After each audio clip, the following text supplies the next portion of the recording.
Shalom, selamat pagi Bapak Ibu Saudara yang dikasihi Tuhan. Selamat berjumpa kembali dalam Mutiha Hangoluan Renungan Harian pagi ini, Jumat 26 Juli 2024. Dengan bacaan Alkitab dari Kejadian pasal yang ketiga ayat pertama hingga 24. Yang menjadi ayat renungan harian hari ini adalah Kejadian pasal 3 ayat 8, demikian firman Tuhan. Ketika mereka mendengar bunyi langkah Tuhan Allah yang berjalan-jalan dalam taman itu pada waktu hari sejuk, bersembunyilah manusia dan istrinya itu terhadap Tuhan Allah di antara pohon-pohonan dalam taman. Jangan bersembunyi. Coba perhatikan saat pihak polisi melakukan konferensi pers berkaitan dengan kasus kejahatan tertentu. Lalu dalam acara itu dihadirkan orang-orang yang dianggap para tersangkanya. Dipastikan wajah para mereka disamarkan, ditutup kerudung hitam, sehingga kita tidak bisa mengenali dan mengidentifikasi siapa sebenarnya tersangka itu. Nama pun coba disebutkan inisialnya saja. Itu merupakan kode etik agar pihak tersangka tidak dipermalukan. Sedangkan proses peradilan belum membuktikan para tersangka bersalah. Untuk melindungi rasa malu, wajahlah yang selalu ditutupi. Sebelum melanggar perintah Allah, Adam dan Hawa hidup dalam Taman Eden. Relasi antar mereka baik, demikian juga hubungan mereka dengan Allah sangat mesra. Tapi apa yang terjadi setelah ular berhasil mengelabui mereka?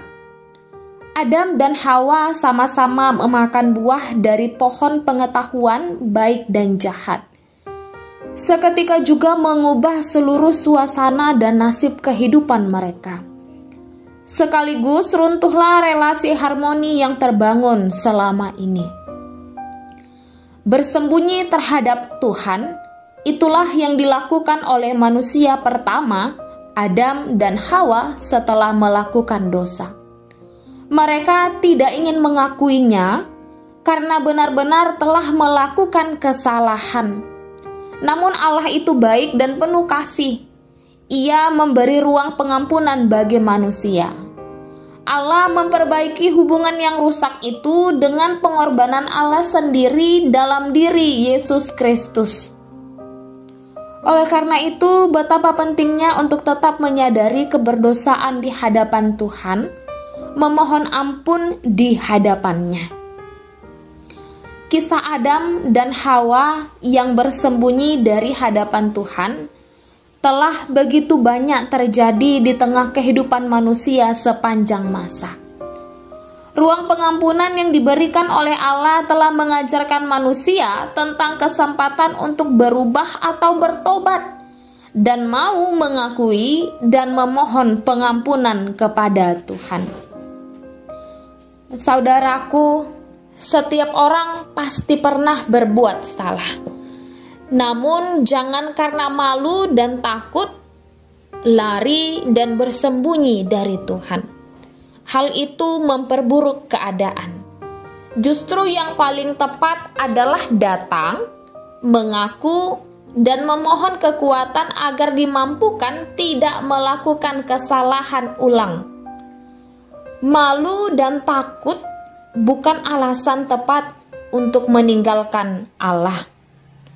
Semakin jauh dari Allah, semakin terpuruk dan terbawa gelombang kehidupan yang membinasakan. Tidak boleh makin sembunyi, karena Allah kita juga adalah Allah yang mencari yang hilang. Ia mengumpulkan, merangkul, dan mengasihinya satu persatu. Dampak dari perbuatan dosa sejatinya tidak pernah sesederhana yang sering kita pikirkan. Kita berdoa. Ya Tuhan, arahkanlah kehidupan kami untuk menjauhi segala bentuk dosa, Kuatkan dan mampukanlah kami di dalam Roh-Mu yang kudus. Amin. Demikianlah renungan harian hari ini. Selamat beraktivitas. Tuhan Yesus memberkati. Shalom.